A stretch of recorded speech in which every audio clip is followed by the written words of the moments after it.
Hello everybody and welcome to Chit-Chat Tuesday. I'm going to share this out in a little bit, but I just want so delighted to introduce to you Neil Storey, who is a historian, a lecturer based in Norfolk and does a lot of specialises in social history.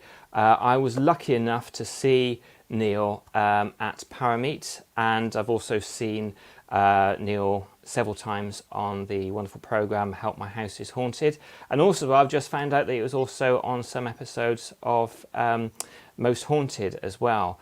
And if you do get a chance to see one of Neil's talks, I can totally agree you're going to be also entertained, you'll be educated, and you'll come away with a lot of knowledge about, we're going to hear about Bram Stoker soon, but if it's one of his talks about history or his talks about the paranormal, you'll come away so entertained and delighted. So do go along and see one of his talks. There is a book, the second book about Bram Stoker, a biography on Bram Stoker, coming out by Neil sometime soon. And also Neil is author of many other books as well.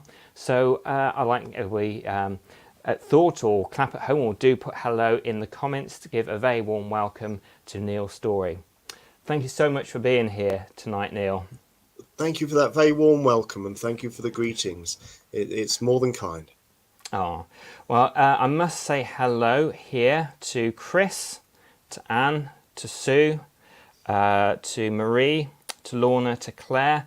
There's more on here at the moment, but I think we've got several silent watchers at the moment.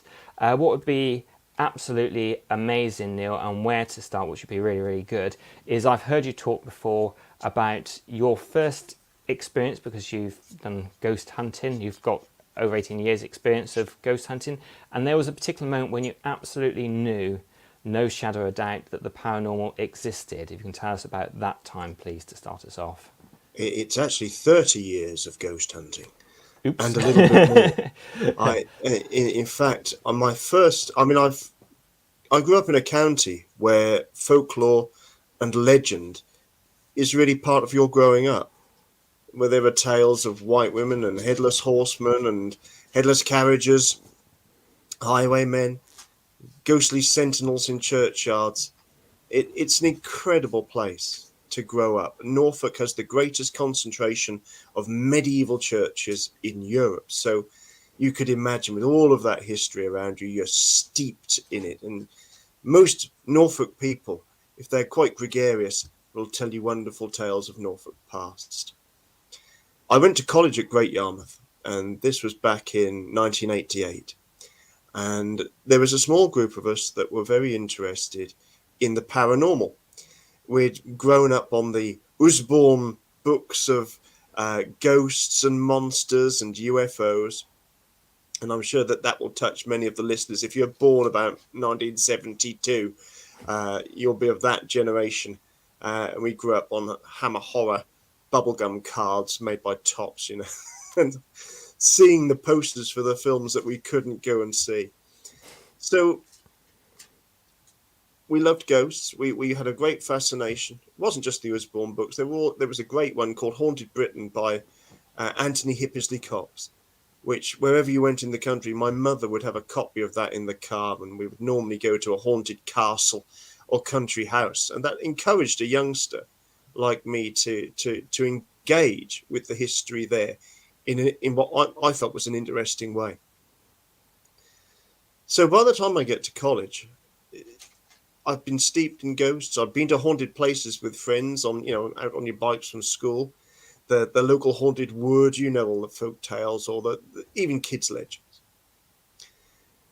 But this was different. We'd been with our group to places like Castle Rising, a couple of other country houses, the standard haunted house places. But I was in the library one day, and one of the girls from the art, she was a hairdressing department, and they had a fashion school and dressmaking and all sorts of wonderful skills for ladies and nowadays gentlemen. I'm sure there were some lovely chaps that would have loved to have had the opportunities then, but there were no men in the hairdressing courses for beauticians and all sorts. This very beautiful girl came over and she said, "You're part of that ghost hunting group, aren't you?" And I thought, hello. She pulled at my leg And she wasn't. She said, we're living in a haunted house. I said, you're joking. And she said, we really are. Her and her friend, their parents paid for them to have somewhere to stay in a terraced house in Great Yarmouth. And they said there's something wrong in that place. Many of you, if you've ever had student accommodation, or you had a starter home, or maybe you've always lived in a terraced house that has had a conversion. Now, most terraced houses would have, back in the day, a kind of front parlour or front room and a dining room. And then they'd build on an extension at the back where you'd have your kitchen and bathroom. Standard stuff. 2 up, 2 down, really. And this one had been knocked through. So you had, the stairs were at the side as you went in the door. So the stairs straight up. To the left-hand side, you had what was now a lounge that went through with a small table at the back that they used for dressmaking. So that they'd sit in what was the old front room and watch telly of a night time. They'd have a side lamp on. I can see it vividly now. And as they were watching that, they said that they would sense something in the back room that didn't have any light in it pass them by, something darker. And they didn't like it. And one of the girls was downstairs one night with her boyfriend. I think they had a convertible bed or something down there. They had friends over or something. And, oh, God, she woke up during the night. Her boyfriend was hugging her, and, oh, God, he had to push him off and push him off. She was terrified. And she didn't know why. And in front of her, if you think there's street lights that would give a sort of glow outside, in those days there was sort of orangey coloured street lights. And it gave a glow. And in front of the drawn curtains of that room, in the room with this girl, was some figure, a cowled figure. It wore a hood. She said it looked like a black monk. In other words, it was a pitch black figure, cowled hood on. It was blacker than black, and it was only there for a moment, and then it kind of disappeared into the curtains. And could she believe what she'd seen? But she was absolutely transfixed by it. She was the lights had to go on. It went terribly wrong for her. So we went round there with what ghost hunting equipment we had, which mostly consisted of a big, chunky video cassette recorder. Some of you will remember the bricks that you pushed in the side, chunk. And we had a digital thermometer, mercury thermometer, and bits of kit like cotton across door, and it had talc in it if there was a tiled area, to see if there were footprints and that kind of thing. Because we only had, it wasn't anything like the technical ghost hunter you have now. And it was about 1 o'clock in the morning. And the place dipped cold. And we saw that everything in that front area, that front room, the electricity cut out. Everything just went black. But what was uncanny was that the fridge freezer in the back room, in the kitchen, didn't cut out. And everything slowly came back on again. I've never seen anything quite like that. And there was an atmosphere, but not intense. It shook us up. But it was in the morning, when you're going out blary-eyed with your lumpy old equipment. And we shut the door. And when you shut the door on these old places, they had a Yale lock. Bang! And inside, bang! The devil's that. So, friend and I go in the door. Friend goes upstairs. I thought, thanks, mate. And I go in this lounge area. And you know the atmosphere. There's a row. Sadly, everybody has a disagreement now and again. There's a row going on in there. And I walked around there and I couldn't see anything. Nothing looked out of place. There was a big dressmaking dummy. We thought maybe that had fallen over. And I was going out the door, and going out of the lounge door, it was one of those kind of hardboard, and it clearly had like cardboard in between it. Those very cheap doors they get on these rented houses quite often. But they're quite thick, they're about an inch thick. And I thought, I don't know why, I just looked at the back of the door. I just thought, I don't know why, I did. And in the back of that door, was the dressmaking scissors. Bang. And with that one act, that one moment, confirmed in my mind, and no one was in that house. It confirmed in my mind that there is a paranormal world. There is there are forces beyond. There are paranormal forces beyond anything I'd really believed in or contemplated until that time. I had a feeling, but that absolutely crystallized it. That there is a paranormal world out there, not just stories.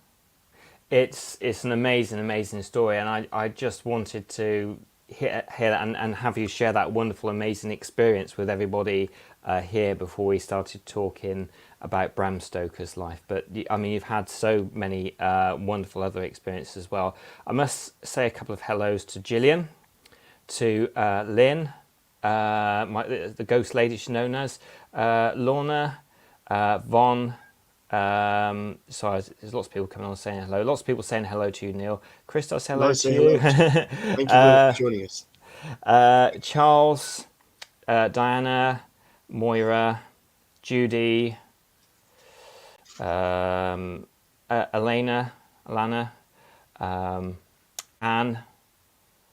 I think that's where it said. I think I've said hello to you. But if I missed anybody, Leah. Hello, Leah. If I've missed anybody at all, I do apologise.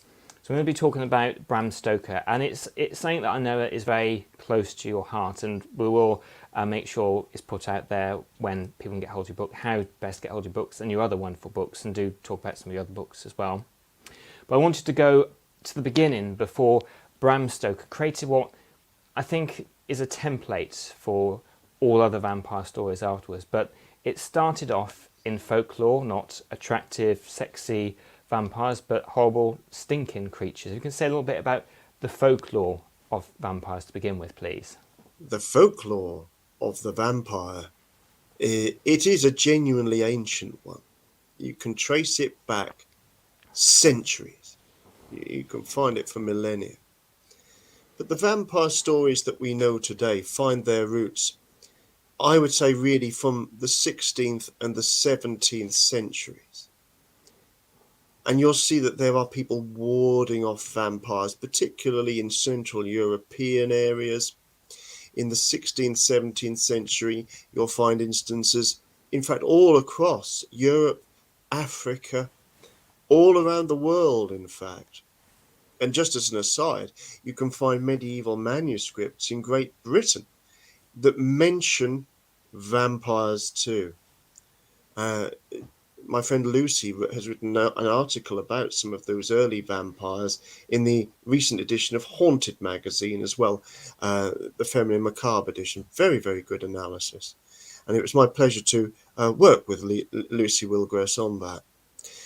But for literature, you'll see that you'll find in the early 19th century, you've got Lord Byron, and you've got his physician Polidori, and Polidori produces the vampire. People thought, it's Byron, the kind of masking. Did he really write it? And there's still an argument. There's still a discussion over which one did actually write it. Who was the inspiration? Where did all of this come from? Or was Polidori truly this one-hit wonder? Did he have just one chance and he went for it? Then you get to the middle of the 19th century and you'll find these, what they used to call chapbooks, cheap works, tuppenny horrors. And you'll see stories like Varney the Vampire, where you'll find this aristocratic, not desperately frightening and rather inept vampire at times, depending who's. I think more than one person wrote the stories, the installments, and they didn't. I don't think the legend would have necessarily endured in that form. And then you'll find, who's the father? So who's the daddy of this? Well, I think Bram Stoker would have said two people. One was Sheridan Le Fanu. He was an Irishman, a very good Irish author. And he wrote this story called Through a Glass Darkly, where he includes this Carmilla, who is a lesbian vampire. So he's way ahead of the game. It's dark. It really works. And interestingly, he sets the story in a place called Styria, which was part of the Austro-Hungarian Empire once upon a time. And if you read what's described as the prequel to Dracula, which is called Dracula's Guest, the chances are that actually it was Bram's original kind of draft idea for Dracula, but it's got a lot of very similar themes in the original drafts of that to Camilla, and it's thought that there were probably too many themes, too similar to Lefano's work, and that's why his publishers would have said to him, Bram, we can't have a vampire story set in Styria that's really similar to Camilla. And so Bram thinks, right, where am I going to put this? I'm going to push it to the other side, the far side of the Austro-Hungarian Empire, the bit that hangs over the edge of the map. I'm going to set this in Transylvania. And what better reason than when he was starting, it took a lot of years for Bram to pull the book together. And it was really in around about 1890, he starts getting serious, pulling these notes that he's collected. And there was this wonderful article in the 20th century. Now, the 20th century is quite a good literary tome on various subjects. And she was a lady adventurer by the name of Emily Gerard. And she wrote an article called Transylvanian Superstitions. And we know from Bram Stoker's Notes for Dracula, he had hold of this. It was one of his original inspirations. So I think that's quite important to say that it's a story that's generated from folklore, but also the research of a lady, Emily Gerard. And her important role should not be forgotten. No, absolutely. And that's a book for me to look into at some point. MS Pussycat is here. Must get a couple of the questions before going to the next one. Where is it? Gillian says here, Paul, can you please tell Neil I'm loving the moustache? God bless you. Thank you, Gillian. I grew it all myself. Sometimes it's waxed. Well, it's holding very, very well if it's not waxed at the moment. Chris says Druids follow the weather, vampires follow the bloodline. Thank you for that one, Chris. Absolutely, I like that. Yeah, and I think I've seen a few other faces come up, and if I've missed anybody at all, I really, really do. Oh, Kelly, yes, Kelly, hello, and thank you for joining us tonight. What I wanted to go into is Burning the Vampire, I believe was about when Bram Stoker, or Abraham Stoker, was a babe in arms. Have I got that correct? That those yes, thereabouts. Bram's born in the 1840s, so the chances are he didn't see it. And I think if we're going to talk about things he didn't see, and it's I know some people get very hot under the collar about it, but ladies and gentlemen, the name. Well, I tell you what. Let's talk facts. The name Vlad Tepes does not appear in any of the notes for Dracula. Let's be absolutely clear. It's not there. It's as simple as that. All this business of the Vlad Dracul and the son of the dragon. Bram Stoker never went to Transylvania. He never went to Romania. All of his research for Dracula, like many of his other books, was carried out on his travels. He would pick up books along the way. And so how did he create Dracula? Well, it was from his holiday to Whitby. And I imagine it was a wet day. He'd gone down before his family. And we know from his notes, we can say this is not speculation or Neil Storey trying to look like the big daddy of it all. I'm not. I'm just one of many, many historians that have looked into these stories. But I think I'm one of the few who has read most of the known letters. In fact, I discovered letters from Dracula and the manuscripts, including the excised and bits that were crossed out that didn't appear in the published works, in quite some depth. And I've been very honoured to work with the Stoker family over the years as well, and great scholars into Bram Stoker like Robert 18 Bysang and Richard Dolby, who are now sadly no longer with us, but they freely shared their information with me. Leslie Shepherd over in Ireland as well. And sadly, that they've gone beyond. They're no longer with us. So there's some great stories to tell. And when Bram was in Whitby, he went to a little lending library. And it's quite clear he was looking for books on Transylvania and Romania and Wallachia. And so he takes one off the shelf. And it's annotated in his notes, even the shelf mark for it, where it was. And it's Wilkinson's Guide to Wallachia and Transylvania. And in that book, he sees a name. Now, up until this time, his book, Bram's book that he's been working on for all these years, this is his big book that he wants to see as a stage play, really, for his the man he idolised, Sir Henry Irving, the greatest actor of his day. Well, Bram Stoker was his acting manager at the Lyceum Theatre. He wanted Irving to perform this, have something worthy.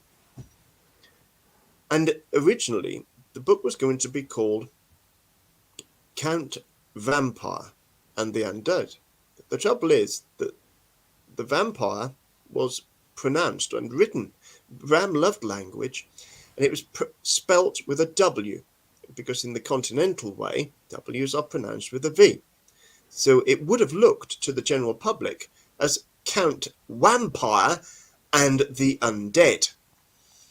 I really can't see that being the most successful of books.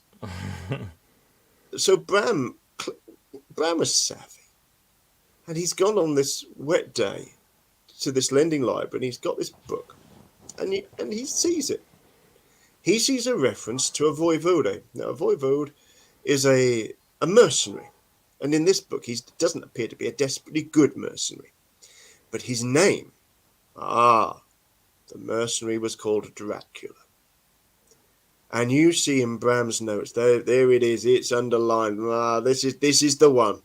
So really, if we want to be really honest about it, the real character, Dracula, the voivode, the son of the dragon, that's all been researched, that's all known. But Bram didn't know that. Wilkinson's Guide to Wallachia doesn't really go into that. What Bram saw was a name. And it's a name that fitted with his character and all of the mythology and legend that he had read about, from everybody from Emily Gerard to Sabine Baring-Gould's book on werewolves.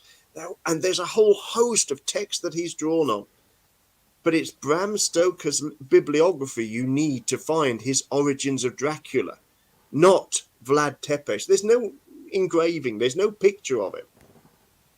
It's not. It just isn't. But the minute he saw that name Dracula, gone is Count Vampire, and it was going to be Dracula and the Undead. And then suddenly, no, we don't need the undead, just one name. Dracula, the immortal, that gave birth to the modern vampire story. Absolutely. Must say hello, congratulations to Gillian. Just seen it, she's become a great grandma, so it'll be next May, so congratulations. Thank you for sharing that with us, Gillian. Julia's here, Joyce is here, and let's get this up. And I was going to talk about Whitby as well. Look at Claire. Claire Horticulture Wormersley. You've seen the same case that I have at the Midland Hotel, and that's great. That's in Bradford. It's I forget the name of the square now. It's not Freeman Square. But I've been there. I've seen the suitcase, and it's on that staircase at the Midland Hotel in Bradford that Sir Henry Irving was returning after performing on the stage at the Theatre Royal, I think it was, at Bradford. And he hadn't been well for some time, and he collapsed on the stairs at the Midland Hotel. And that's where he was placed on a chair and supported and given aid. I think there was a doctor was called, but there was nothing that could be done. Bram Stoker was summoned from his nearby hotel, but by the time he got there, alas, Sir Henry Irving had passed away, and all that remained was for Bram to close the great man's eyelids. So it's a very, very, very special place. is the Midland Hotel in Bradford.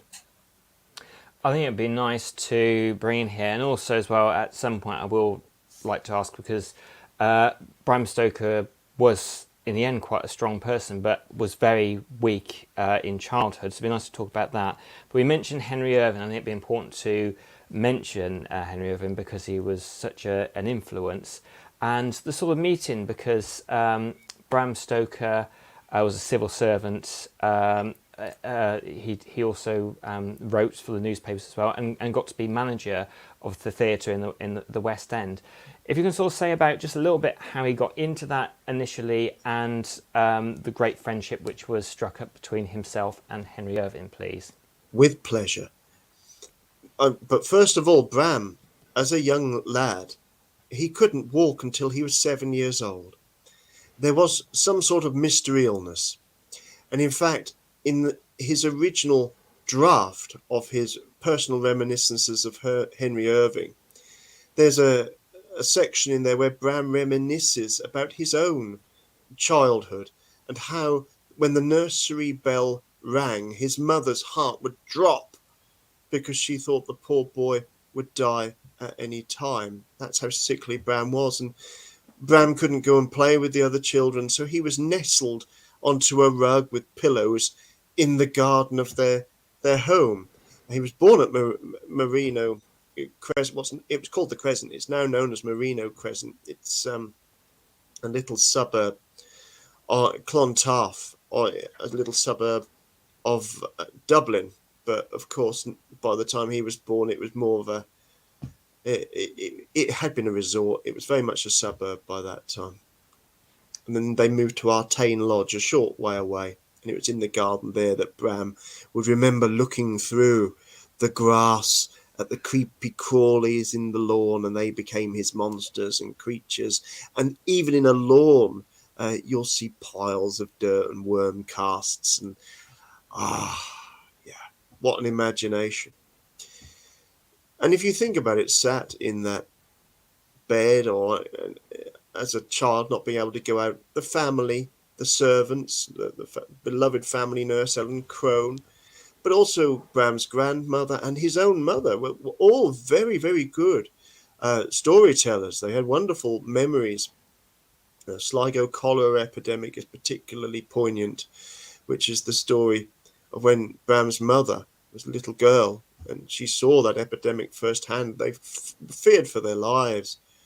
And they saw some people, because the doctors had all fled, nurses had gone, some people that had been declared dead, dragged out of where they were kept together in isolation. And as they took this fellow out, his head thunked on the steps on the way down and brought him round, and he wasn't dead. He lived another 20 years afterwards, you know.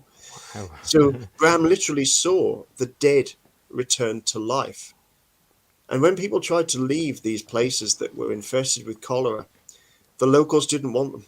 And he also would have seen the stories, and may have even seen it or heard for certainly firsthand, the locals turning folks away with long wooden poles. And of course the folklore in Ireland, as it was in Britain into the 19th century, that suicides were buried at crossroads with a stake through the heart. Make no mistake about it. That's in the early 19th century. You can still find examples of that.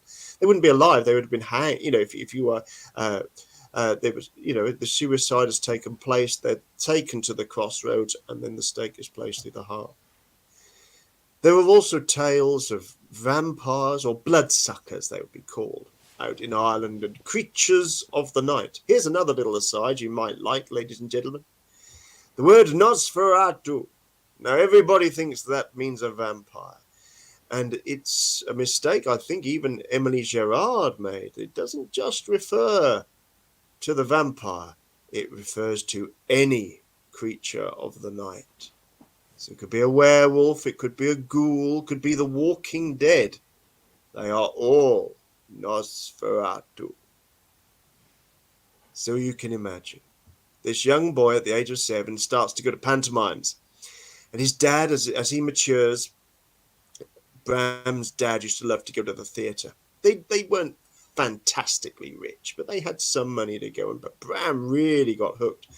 So what's the easiest way for a young man? He's working his way through university as a civil servant. What's the best way to get to see a theatre for free? Well, you can become a theatre critic.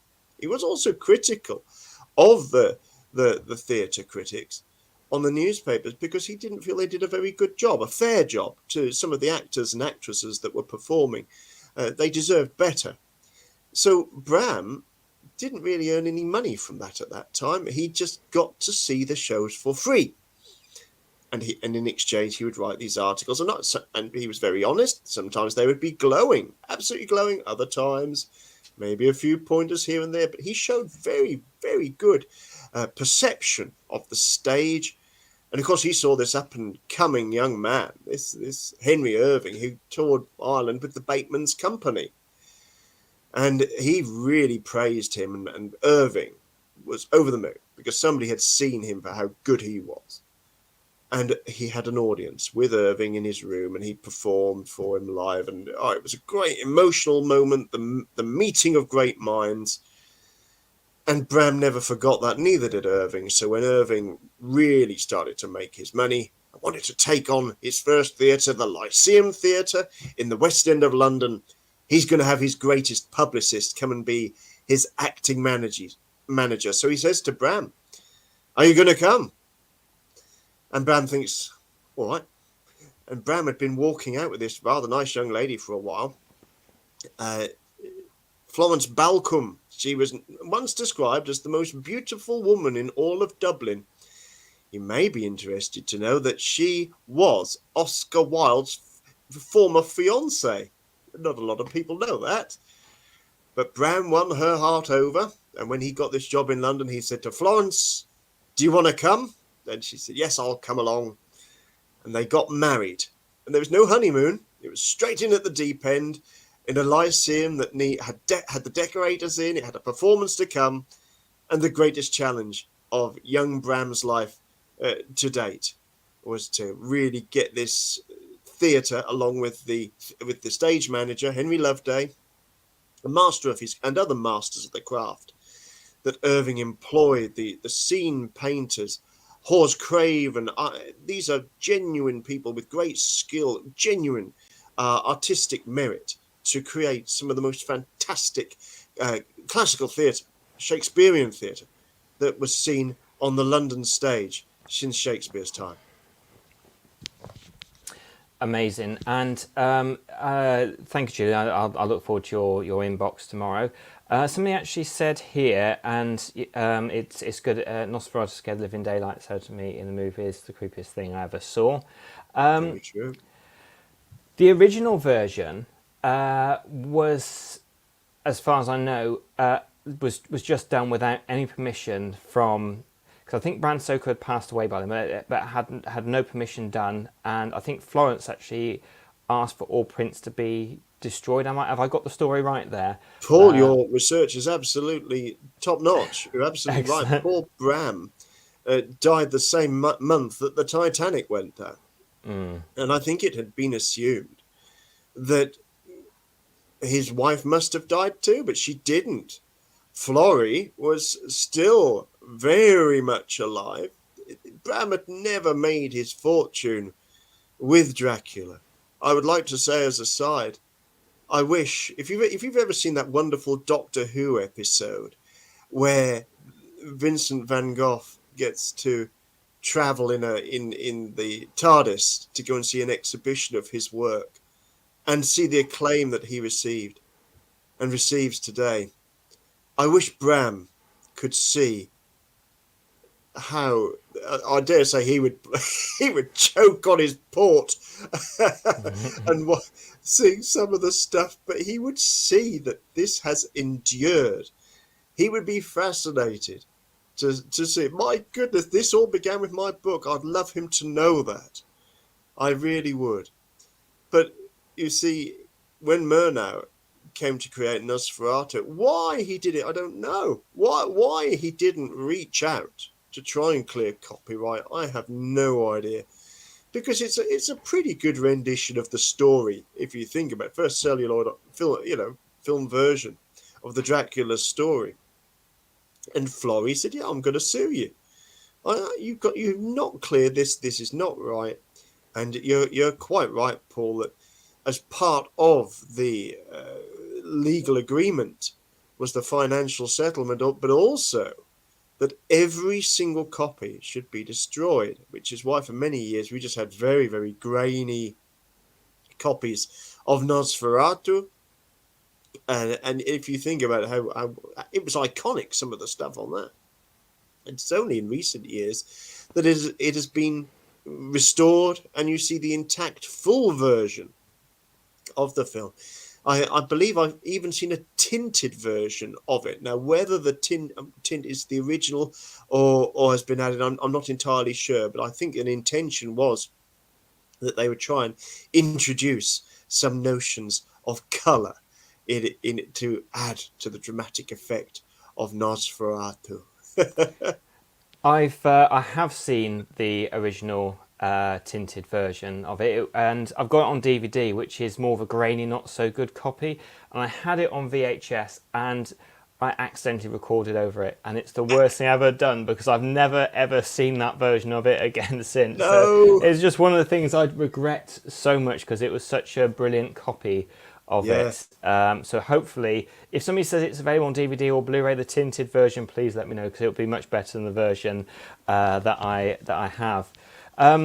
Now, you mentioned Florence. When I went to your talk, she sounded such a wonderful, fun person to be around.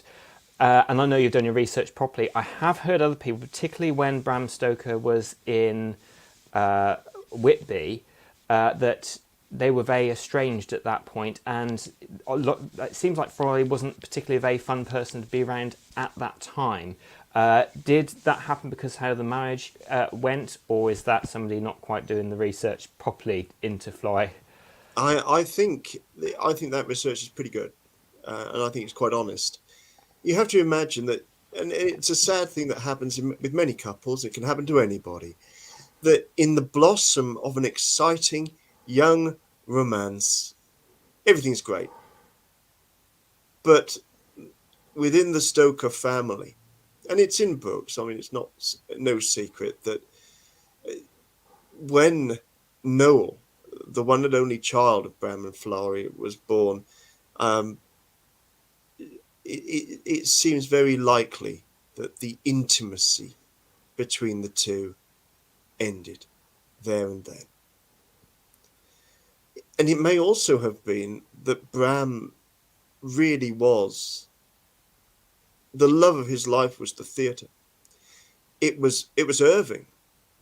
But even that relationship, Irving sucked the living blood out of Bram.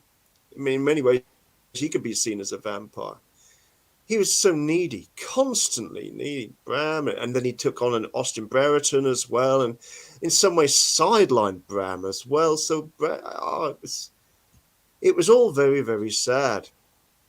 And so you'll see that the pair, they were together, but it wasn't necessarily the bloom of that relationship. But you have to put this into context.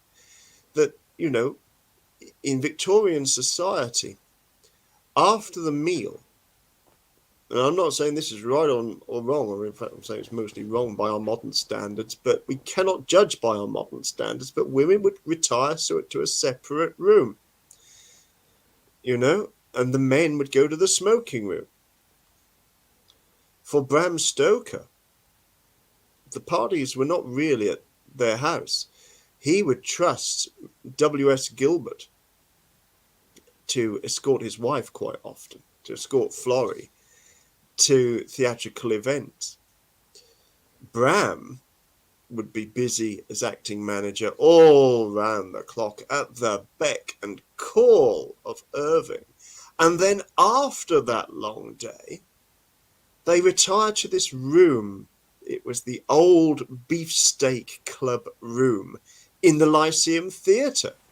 Around this table would be the most eclectic surrounding of guests, the literary figures, explorers, military men, and great actresses of the day. Sarah Bernhardt would be there. Florrie would dine at times there too. Ellen Terry. But Bram's life was around that theatre. He wasn't at home very much. There were financial issues as well that made things difficult, because he wanted to follow his dream, and the dream never yielded the great wealth he really merited. He had to work very hard all of his life, and by all means, really, on his death certificate, I mean, it stated exhaustion. That's one of the causes of Bram's death. Liver failure, well, that's plenty of that, and locomotor ataxia, which medical historians would tell you it was a nice way of saying venereal disease. And speculation is not desperately right, because I respect the man. But what I will say is that Florrie didn't have a sexually transmitted disease. That's why she lived so long. She didn't have venereal VD. So what happened with dear Bram? Was it a liaison? Was it a mistress? We don't know. We can't speculate. Was it a mistake? Who knows? So it was. And when he contracted that, we don't know. It's a very difficult situation, that would put a strain on any marriage, really, when really the person he loves is Henry Irving. In fact, when Noel, number one son, was born, he wasn't christened Noel. Noel was the middle name. His Christian name was Irving. Yes. So his full name would have been Irving Noel Stoker. Part of that there may have been or may have not have been a relationship with Henry Irving is through some of the correspondence they had and letters which I know that you've read. But having said that, I know men during that time, and you said, used to write to each other and speak to in more an affectionate way than they do now. I mean, even if you go back to some of the Sherlock Holmes stories, and there wasn't the sexual relationship in the Sherlock Holmes stories, sometimes Dr. Watson would write in quite an endearing way about Sherlock Holmes in the books. What do you think happened in society to change it from the way it is now? And I've also seen people just before they go off to the First World War, best buddies, kind of with their arms around each other, having their photographs taken. It's very interesting that when you look at Bram Stoker, when he was at Trinity College in Dublin, he came across a book called The Leaves of Grass by Walt Whitman, in which Walt Whitman spoke of something called man love. Now, this was the most intimate of relationships, but it was about it's not wrong to love the dearest of friends and share the greatest of times with them. And Bram defended this. He spoke.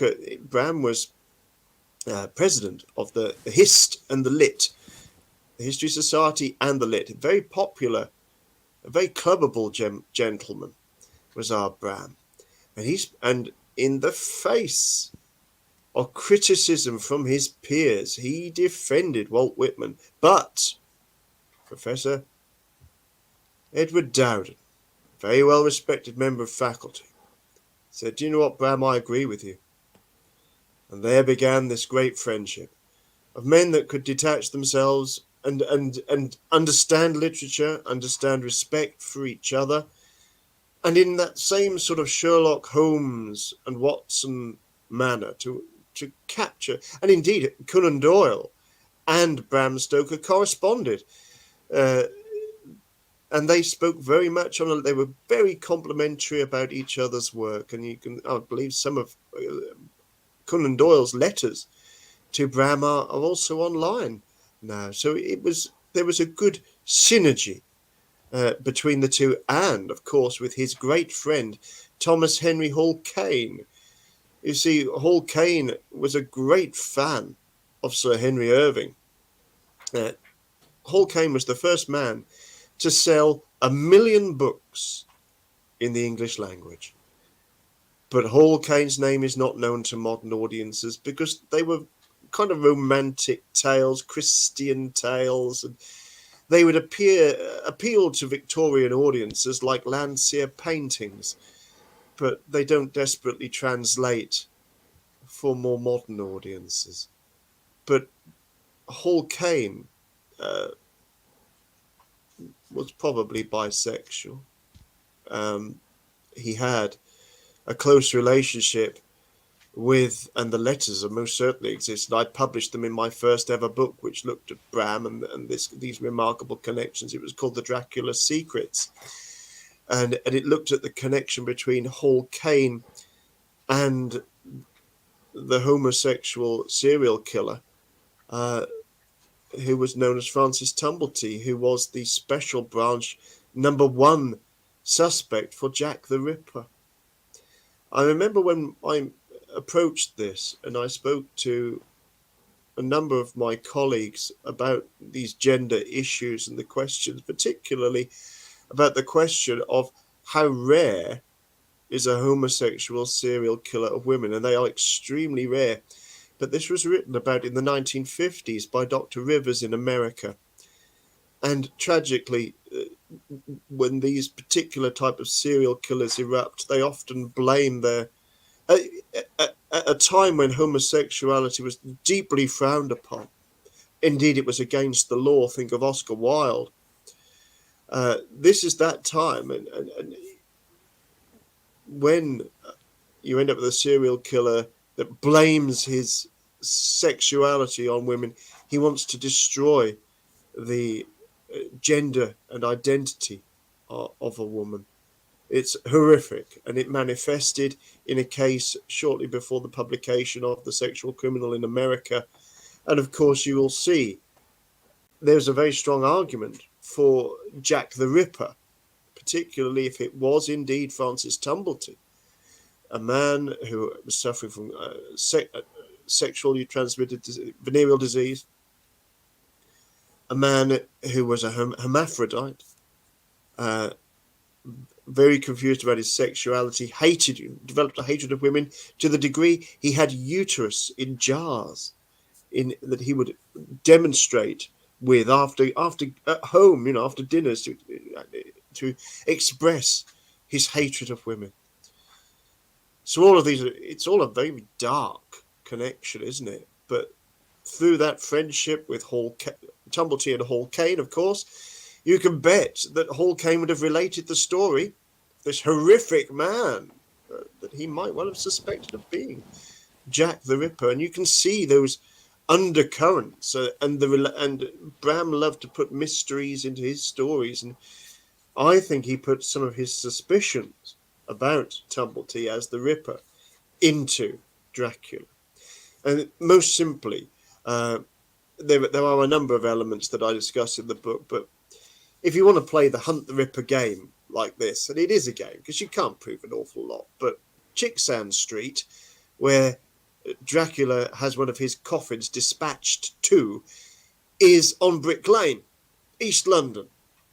And if you put a pen and a compass, put a compass in the spot there and do a zip round there, in a very short span, you can encompass all the Jack the Ripper murder sites with Chit-Chat Street pretty much in the middle. And I demonstrate that with a graphic in the book. Wow.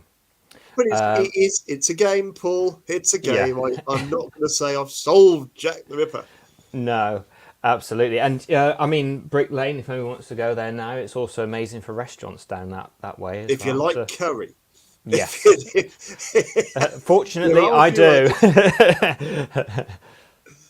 But I love Brick Lane, and I've got lots of friends in the East End of London amongst the tour guide community and ripperologist community out there. And I like a trip to Spitalfields and the wonderful Christ Church opposite there, Fournier Street and the Ten Bells pub.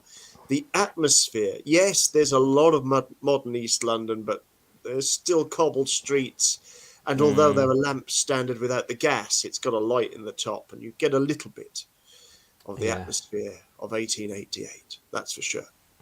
Yeah, magical, absolutely magical. I've got this which I did see come earlier, and I thought, oh, I'll go back to it and ask that. I love all the history of all the Bram Stoker stuff, and all the Dracula films. Used to stay up back in the day as a child and watch them, then look under the bed before getting in. And that I was going to actually ask because Dracula has been, and again, Doctor episode taking Bram Stoker forward. Dracula, out of any other book adaptation, has been adapted more times than any other of the, like, Frankenstein, Dr. Jekyll, or Dr. Jekyll, depending on which version you see. So what I was going to say, out of all of them, what I was going to ask this later, but I'll ask it now. What do you think is the most accurate to the original book, and what's your favourite adaptation of the other one? Well, by the way, Jekyll, as in treacle, that's Robert Louis Stevenson's pronunciation. The stage play, created by the actor Richard Mansfield, he liked Jekyll because it sounded more sinister, and that's the one that's really stuck. Interestingly, during the performances of that, audience members were passing out. You've heard of this happening in the early showings of Psycho. People passing out, it's terror. And people were deeply concerned. Indeed, such concern was raised that some people believed that this performance may have been influencing the crimes of Jack the Ripper. But that's Jekyll and Hyde and Richard Mansfield. The best adaptation of Dracula,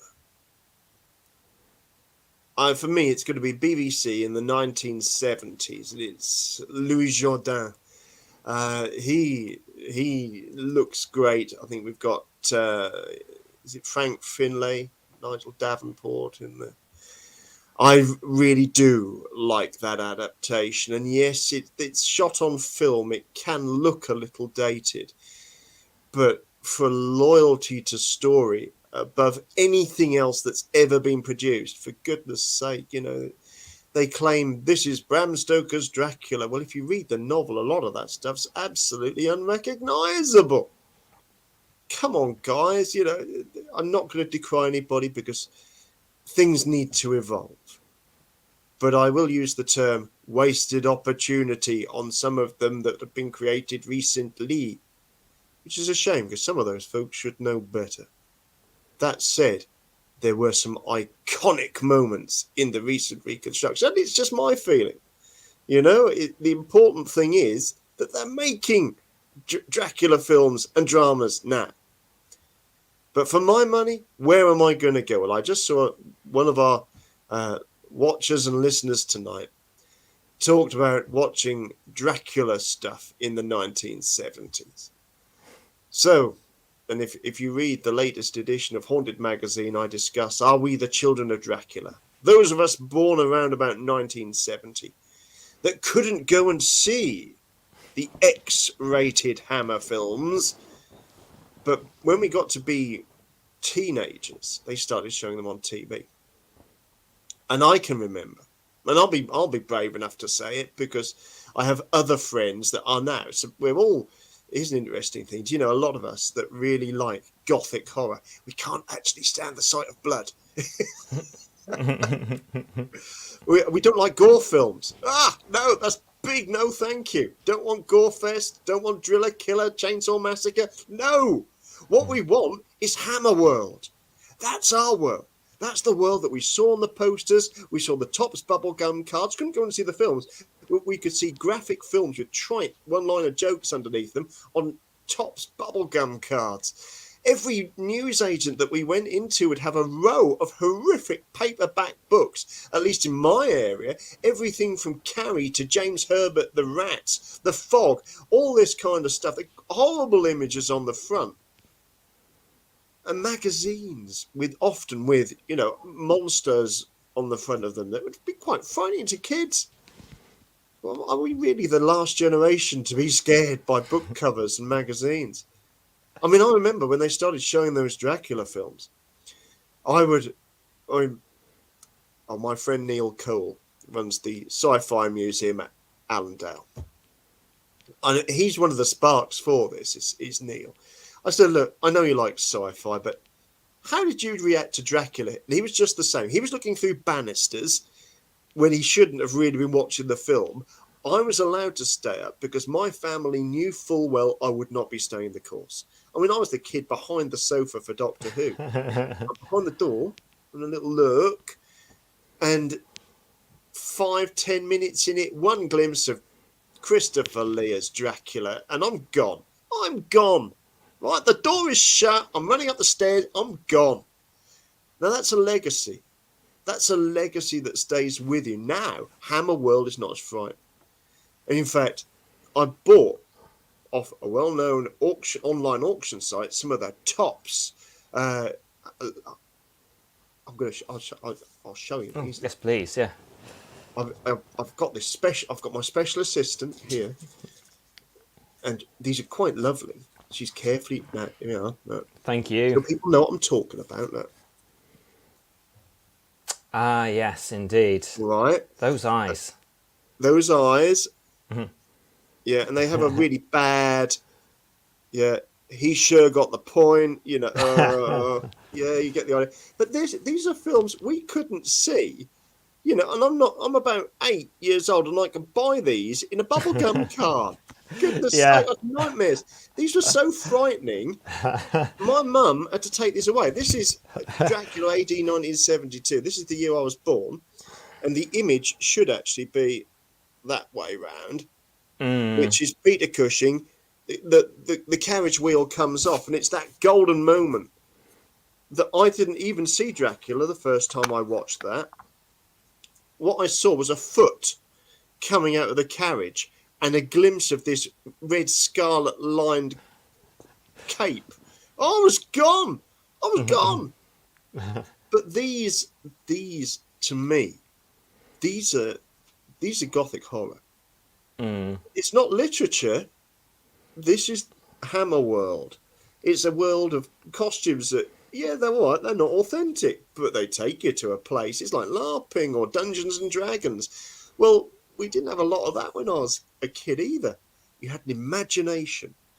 And I know that takes imagination, but we really didn't have the graphics. We didn't have computers.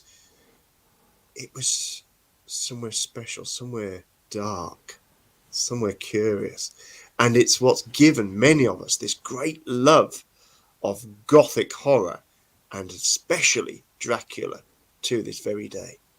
I love that. They're not like the BBC adaptation is very like the book, not exactly, but very quite like it.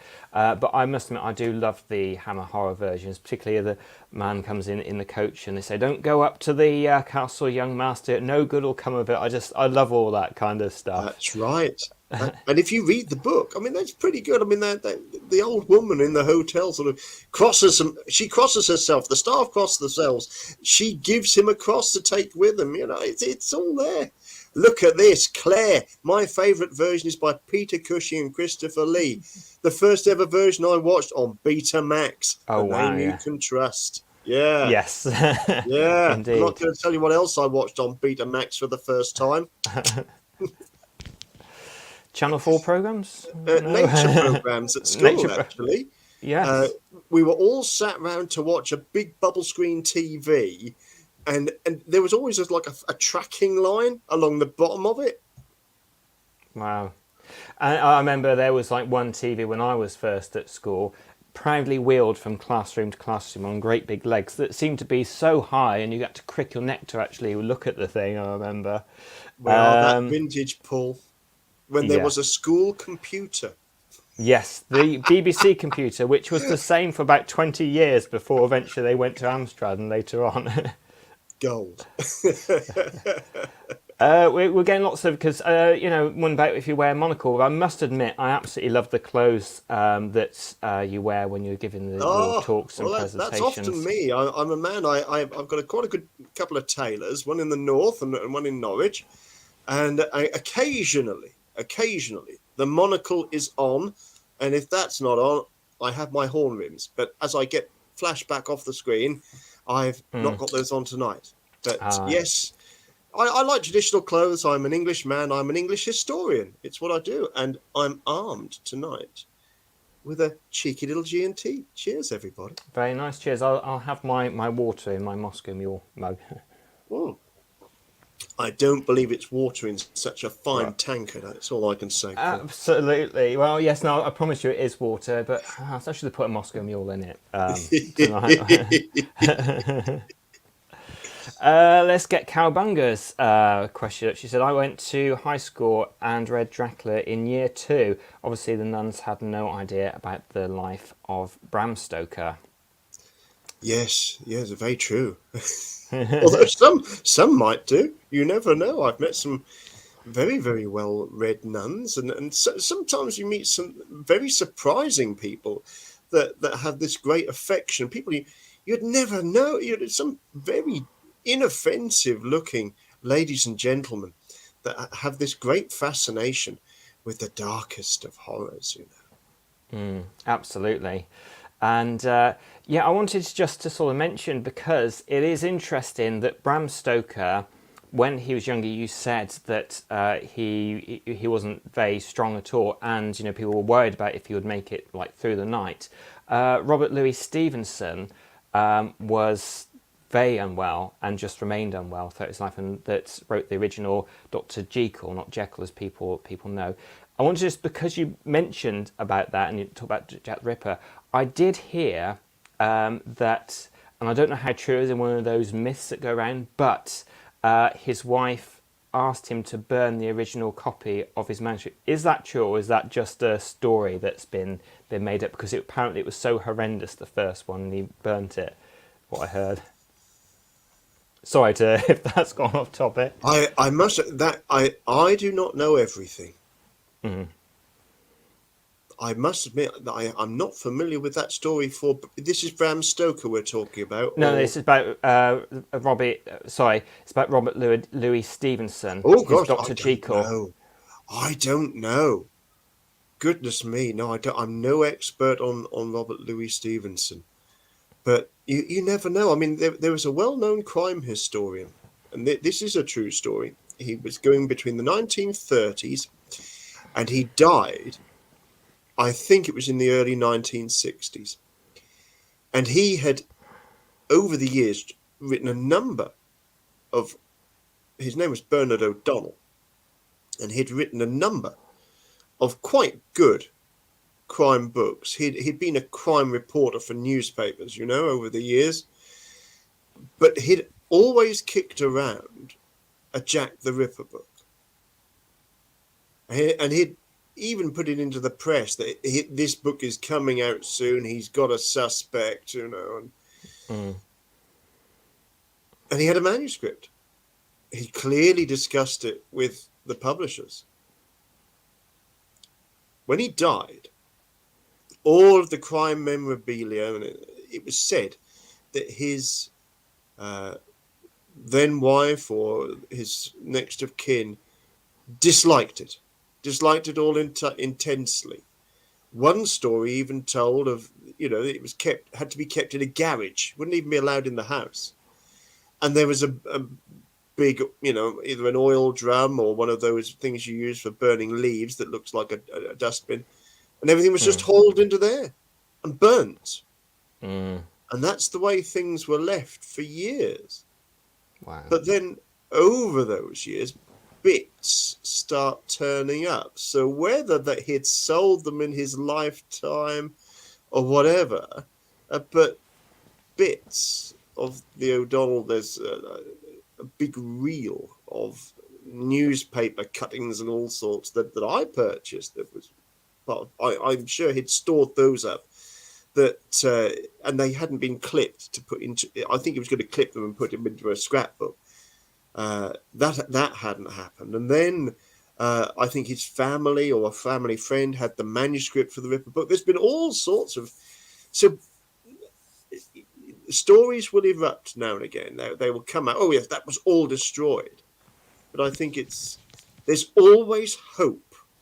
There's always hope that maybe somebody saved some of it, or maybe it was just put into a loft and everybody forgot about it. Yeah. Yeah, that's hope so, and I will look back into it again because I just thought it just came to me. I thought I'd just say it happened if you happen to know. What I'd love to talk about now is some of Bram Stoker's influences. I know that he was influenced hugely by Tales from the Sailors in Whitby, and also as well we were talking about Dante Gabriel Gabriel Rossetti. Rossetti. Yeah, we can just talk about that, please. Dante Gabriel Rossetti, pre-Raphaelite artist, man gifted, a complicated character, but the woman he loved, he wrote poetry to her, and when she died, he buried her with this book of poetry, wrapped in her long Titian hair, I believe, nestled beside her cheek. But in the years afterwards, he could never recapture that poetry. She's gone, you know. She was a great muse. He couldn't remember it. There were no copies. So what is there else to do? Well, there's a publisher very interested. So they get permission to exhume the body of his dear departed. And there the poems are retrieved. It was said that her body was in quite a remarkable state of preservation. She looked more asleep than dead. It was quite some time after she had been buried. But you see, this idea of the risen dead, the necro, the necropolis idea, for example, the memorials to the dead, the memorialization of the dead, it was very much a Victorian thing. Everything from creating these incredible monuments of angels to the depiction of everything from flaming flambeau, the doused torch, the skull and crossbones, not just to represent death, but memento mori. Now that had evolved really from the 17th century and beyond, particularly if you go to Scottish churchyards, you'll see beautiful old graves. Memento mori, remember death. The idea of placing a hand upon a skull and being depicted as a burgher or mayor of a city, someone of influence in a British city. During the 16th, 17th, 18th century, they'd be depicted with their hand on a skull because all of your actions, remember death. And it wasn't just death, because death wasn't seen as the end. It would be the day of judgment. When you are judged, how will your actions be judged? So it was in the air. Always this notion of death, and Victorian Britain, as we know, mortality as it was. No wonder the term was coined, the Victorian celebration of death. I think it'd be an ideal time now, and I can't believe how quickly this evening is going, but for you to mention about your first book about Bram Stoker, when people can get hold of the biography that you're writing, but also as well where people can get to see you for your talks and your other wonderful books that you've written. So if you can say that, please. Oh, that's very kind. Well, my new biography of Bram Stoker will be coming out next year. And this is fresh off the press news because there is no formal release date yet. But if you follow Pen and Sword Publishing, you'll see lots of my different books there. You'll also see my books are there on. I produce Shire books. They're my history books, including what's regarded as a pretty good overview of the women's suffrage movement. And then I also have books with History Press. So if you follow their websites, if you really have enjoyed it, you can be a Facebook friend. And all of my talks and all sorts go out on there. But I'm not super tech. I'm not a huge star. I'm me, and I love my subject. And if you are a kind and respectful person to everybody on the site, you know, I won't have anybody who is rude or anything like that. You've got goodness in your heart, and you want to make the world a little bit nicer by being kind to other people, but enjoying dark history. Then come and join me. You're very welcome. I must say, as I've been lucky to see one of your talks, and I hope that I'm going to see others before we get to Parameet, because I've really enjoyed it, is what comes through is your enjoyment and your passion for the subject. That truly comes through. Oh, that's very kind. Well, if you look out in February this year, I've got 2 nights of Norfolk Ghost Stories. We sold out the Madder Market. We're back at the Madder Market October next year. What's that? 2023. But in February 2023, we've got St George's Theatre at Great Yarmouth in Norfolk, and we've got the Little Theatre in Sheringham in Norfolk in February. And they're illustrated talks of very good, well attested, and I hope quite well researched Norfolk ghost stories, including some of my own investigations. Well, as you've researched it, it will be very well researched. Diana says here they used to put bells inside the coffins for various reasons, and you've got some crosses as well that you showed me at Parameet. If you can talk about those as well, please. Oh, yes. Well, briefly about the bells. The bells, there was electric bell, and there was also a bell that you'd pull by a cord because they worried about premature burial. Very much a Victorian thing. So you'd have a tube connecting to a bell above ground. You could pull the cord and it would ring. But, there was an electric one. You press the button. But people always worried about whether you're being buried afore your time. And so during the time of plague, and you can find examples of these crosses, they're made from lead, they're called plague crosses. You can find them medieval examples. I've got a few lead examples from around about the time of the last instance of the Black Plague in Great Britain during the 17th century. The cross is not very big, about the size of palm of your hand, thereabouts, and they're quite thin lead, hammered flat, and they would be placed.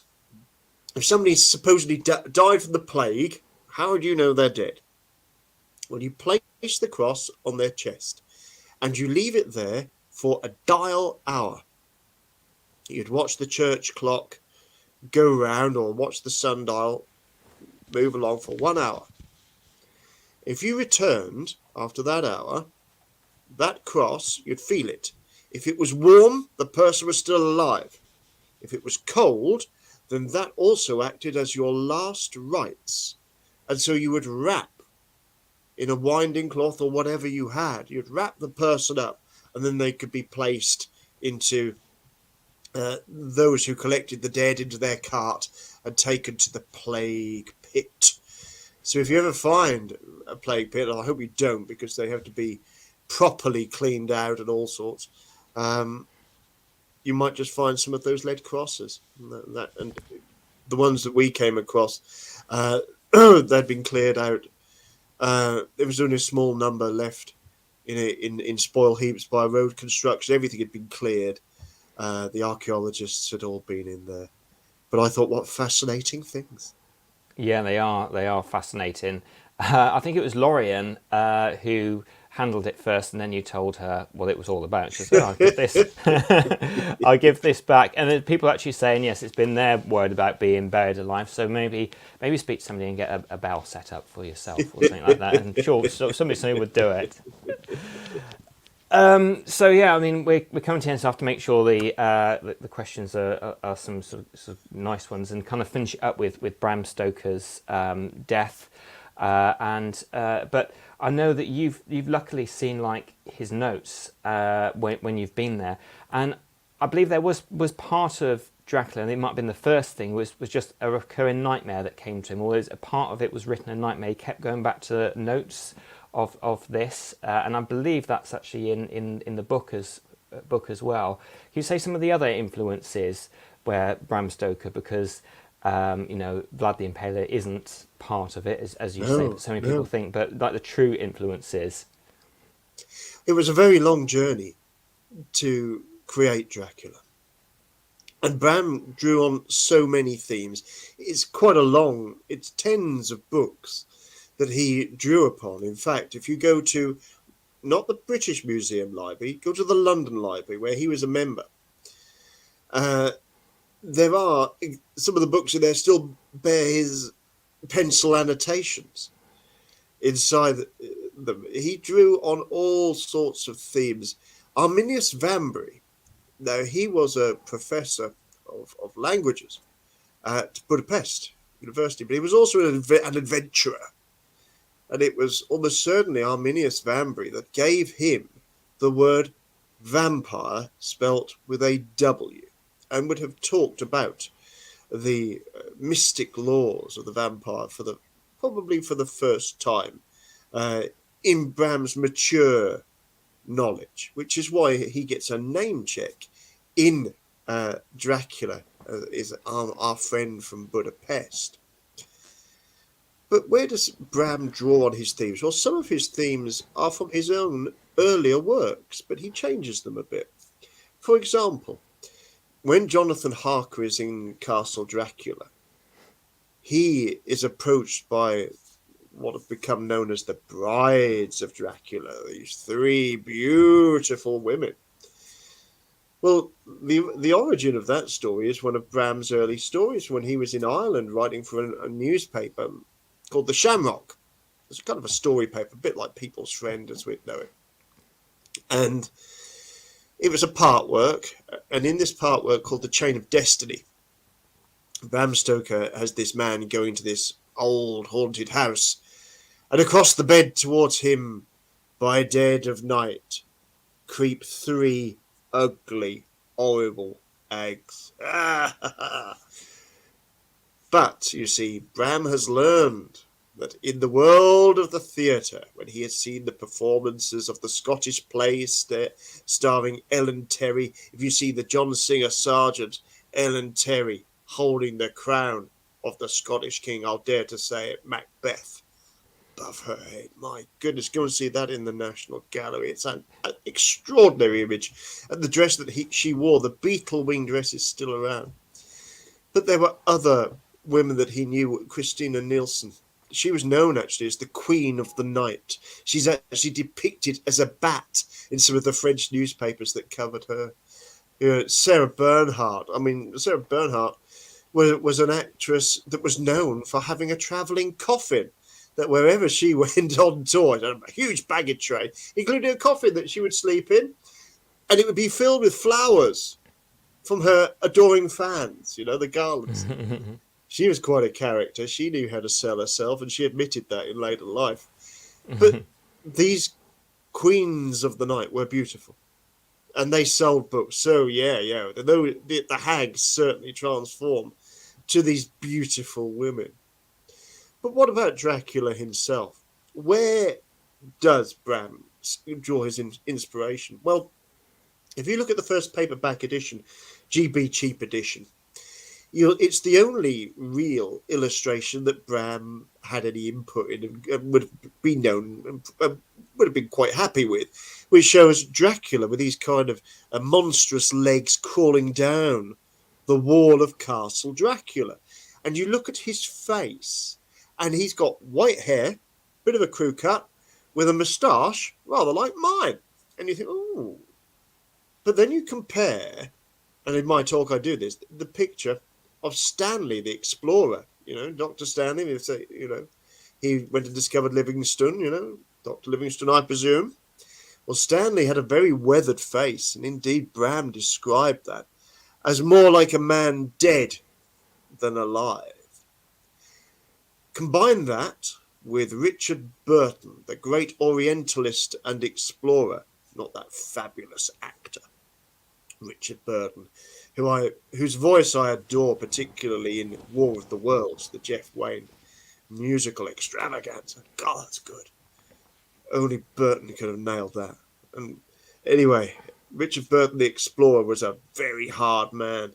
Bram's described him as steel. He was steel.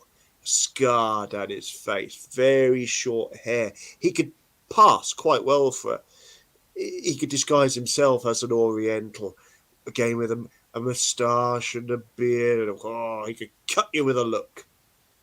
And then add to that, look, now the name has gone. Who wrote The Charge of the Light Brigade? Lord I'm going to Google it. Not Lord Byron. It's gone after all of this night. Tennyson. Alfred Lord Tennyson, my beautiful assistant, Thank you. who knows my work very well too, God bless her. Yes, Alfred Lord Tennyson was a friend of Bram Stoker. He worked on plays for the Lyceum, and Bram made quite a good friendship with Tennyson, go and stay with him and visit him. And Tennyson, if you ever see pictures, he has these quite droopy eyes again. He's got a beard and quite a long, drawn face as Tennyson. Quite wild hair, bald on top. But apparently Tennyson had a way. He had a particular tricky problem. Somebody he didn't like. I don't like that fella. He had a way of showing his canine of his tooth. And that did kind of inspire this notion of the fangs, the bite. So they were the strands of the physical image of Dracula. But the myths and folklore and legend are manifold. And I think there will still be more myths of Dracula to reveal over the years to come. Oh, there most definitely will be. As we've got 10 minutes remaining now, it'd probably be an ideal time to bring that you actually got to see where Bram Stoker's ashes are now. After all your research, how was it for you being there in front of his ashes? It was incredible. I had collected Bram Stoker material, letters, for decades. I'd always loved his books, and as a young man, I had the paperbacks, and it wasn't just Dracula, you see. He wrote things like The Jewel of the Seven Stars, which is one of the very first reanimated mummy stories. It was incredible. And The Lair of the White Worm, if you've never read it, give it a go. A lot of people say it's a rather strange book, and it is. But if you like Scotland, Bram loved Scotland. He loved Slains. He loved Cruden Bay, which he knew as a place called Port Ewell. And not far from there is Blair Castle. This is some of my original research. And Bram went there. I found letters. Bram went to Blair Castle. And it's there that he has Diana's Grove. People place that in various parts of the country. Bram placed the Lair of the White Worm in this county he called Mercia, which people have thought, well, that's in the west. And that's quite right, because in his story, he places them not far from Liverpool. But you read the landscape and the descriptions, and if you ever, and I have been to Blair Castle, I have seen Diana's Grove, and it fits. It absolutely fits the castle, where there is this kind of a well or a place where this huge and horrible white worm. It's not like a nice big garden worm. Worm, Bram loved myths and legends. It's like the Lambton worm.